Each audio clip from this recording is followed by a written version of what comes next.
Hey y'all, welcome to week 7, maybe? 7? That means we're halfway done, y'all. Hi. Welcome to week 7. I wanted to stop by and check in and give you a little belated week 7 video. This week is normally midterm exams in our class. I'm getting rid of the midterm exam this semester. You're welcome. I would like for you to do a project though, and I'm uploading that project right now, and it's ready for you and ready to go, and it's called Target Market Business Scenarios. We are now opening our conversation on target market, and this will be one of 2 or 3 times that we're actually talking about target market in our class. So this is the first. And I have a little activity for you to do. It's going to take a little bit of time. Don't wait until Sunday at 11 p.m., y'all. First off, I want you to understand target market. When we say target market, and if I ask you who your target market is for your business, the answer is not everyone. It's never everyone. Even toilet paper companies don't target everyone. It's not who you're willing to accept money from. That's not who this is. It is the group of people that are most likely to buy either the product that you're trying to sell, the service that you're wanting to do, or just the type of business that you have. And those are broke down into what we call target segmentation. And I know you've heard it at least once before, likely more than that.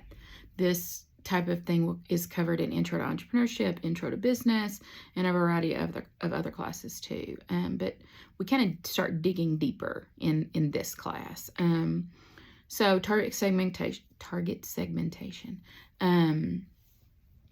demographics, geographics, psychographics, and behavior. It is characteristics of things that we can identify about you or your customer or whatever. Demographics. Those are the things that everyone has an answer to. Age, race,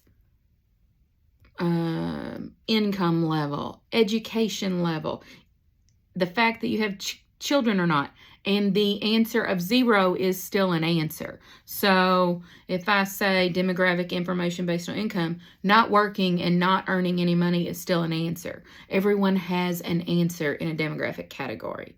We are just kind of labeled in those ways. So other things, geographics, based on location. Most restaurants are very geographic dependent, so you want to put that restaurant in the middle of the place that your target market lives. You don't want to put, if there is I'll give you an example. In St. Louis, there is an entire neighborhood of Italian Americans.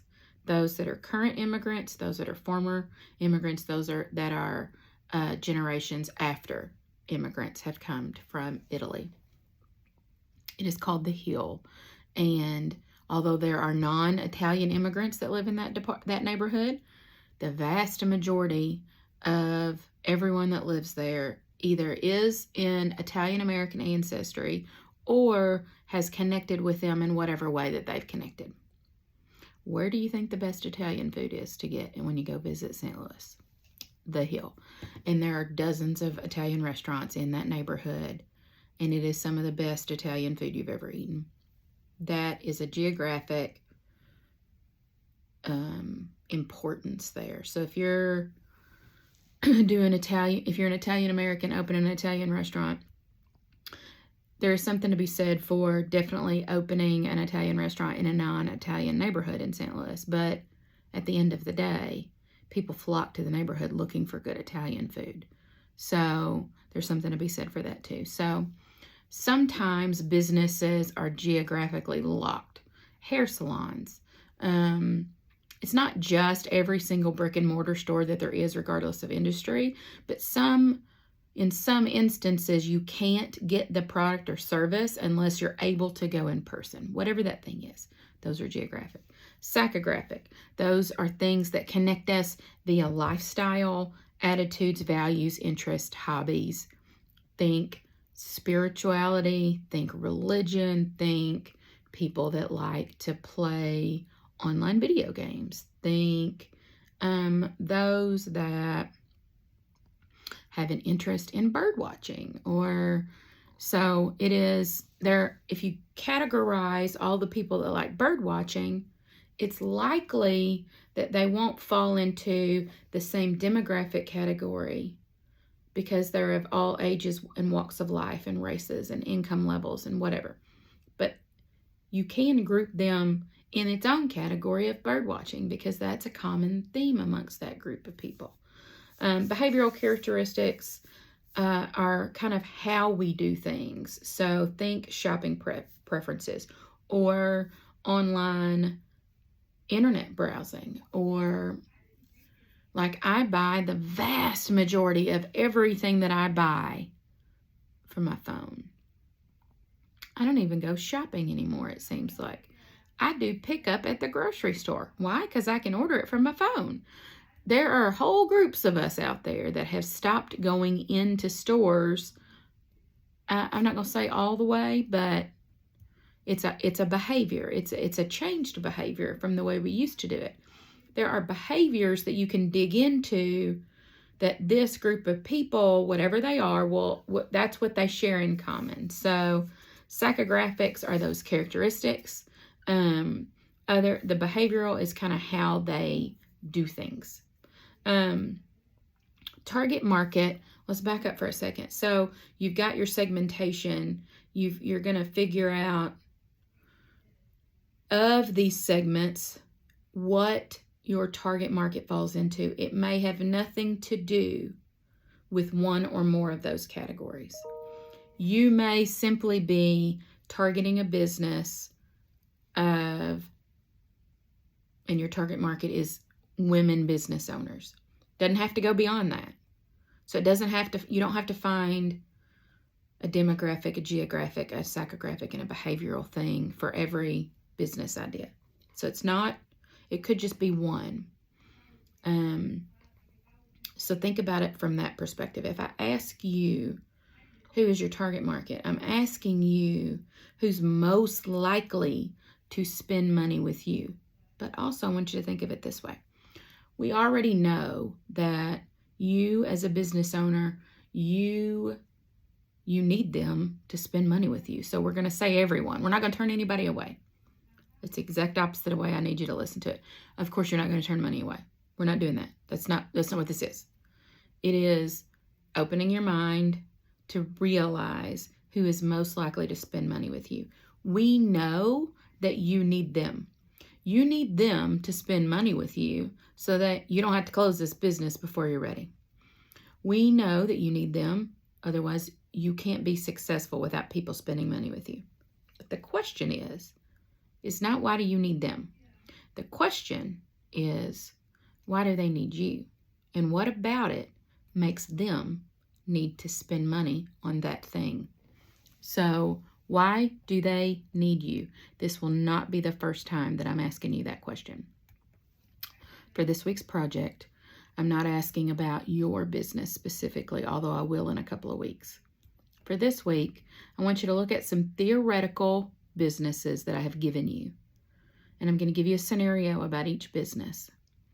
And then I'm going to give you a very small chart for each one of them. And I want you to identify basic demographic, geographic, psychographic, or behavioral attributes that you could label. And this is a label. This is not an explanation. So if I said that I own a digital marketing company in Central Arkansas that supports other women-owned businesses, one of the demographic characteristics would be female. One would be geographically Central Arkansas. Psychographically, then I'm going to start asking you, when you're not quite sure because it's not clear, I'm going to ask you to start digging into those things that you need to ask yourself. And I'm actually, in each one of them, I'm giving you a list of questions to ask yourself. or to ask Google. What are the psychographic attributes of women-owned businesses? That's something that we can look up. It takes some research. What about behavioral? Are there similar behavioral characteristics? Are women business owners more likely to support other women business owners? And in that case, do they seek out female-owned businesses, regardless of location? I don't know. That's something we would need to look into. A simple Google search on some of these things will be all you need.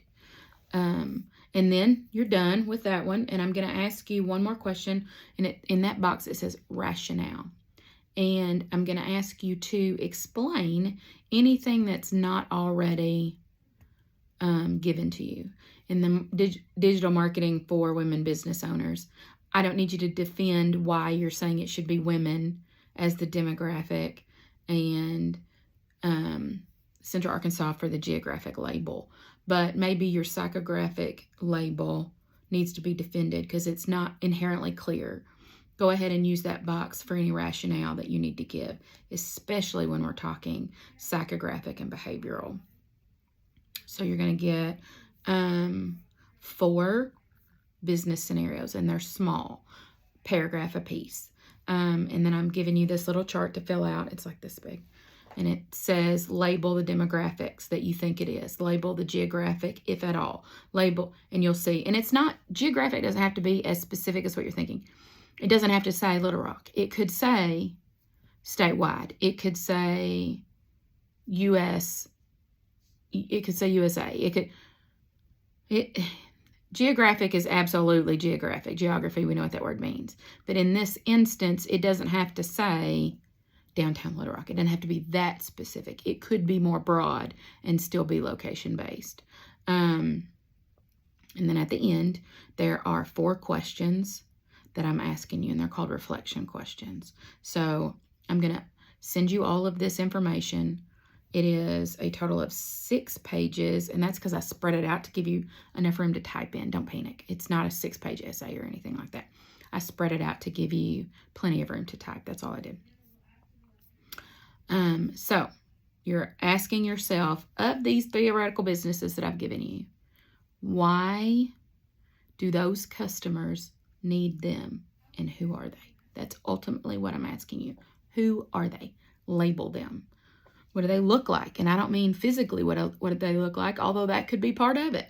Where do they live? What do they do? Do they not own a car and ride a bike everywhere? I mean, that's a behavioral characteristic right there. So think about these people big picture, because understanding target markets is one of the biggest keys to success in business ownership. So let's see if we can label other businesses with their target markets. And then in a couple of weeks, I'm going to ask you to go internally and start asking yourself who your target market is. So have fun with this. Still do at the end of the week. But this is the only thing that's due this week. Okay. So you're going to do great, and I'll talk to you soon. Bye.